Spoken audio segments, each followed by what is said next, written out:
All right, today we're going to bring some floating shelves, and this is some heavy-duty floating shelves. If you guys can see that, it's going to require a bunch of screws in the back. They're all included, but these are not drywall. All right, they're for wood, so you're going to need some great fixture. If you don't have wood cover or good work backing, then I suggest you buy some of these.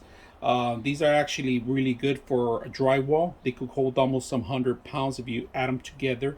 All right, so you could set these up on a drywall. Just make sure you dispense these evenly throughout the whole fixture, right? Because the screws that are included are only for wood structure, and they're deep wood structure. Once you get those in there, you're still gonna have to lock them in with the screw, right?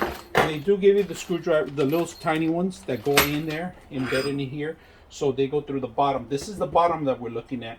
So the beautiful, elegant style. We're gonna set this up on one of our drywalls here, and let's go set these up. Let's mark the actual. Make sure you level it before you set it up, right? All right. My suggestion is make sure that you grab one first, set one up first.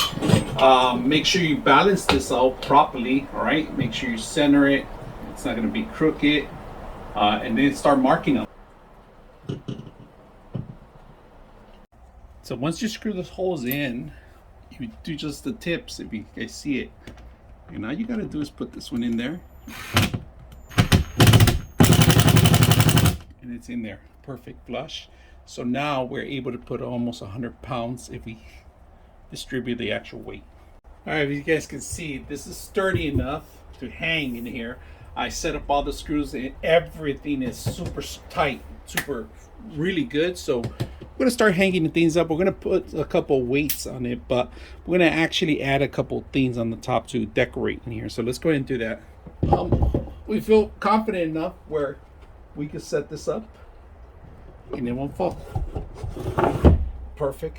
Now the last part is just screwing the holes in here, and we're done.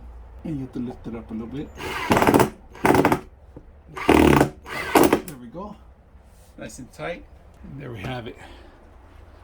Perfect fit. Bubbles right center. Bubble center. Bubble center. So we did the floating shelf. If you guys can see, it's super long. I like it. All right. I put a couple of toys up there. I have my collection. Floating shelf looks good. I'm gonna decorate a little better. I'll cover the last holes I had. But look at this. Down to the ground, all the way up. I'm gonna add another one right here, probably on this side. Set up my computer stuff in there. So sturdy, it could hold a couple pounds. Now I could hold up to almost 100 pounds because I put the extra screws in there. So very simple, easy to use. I hope you guys enjoy the video.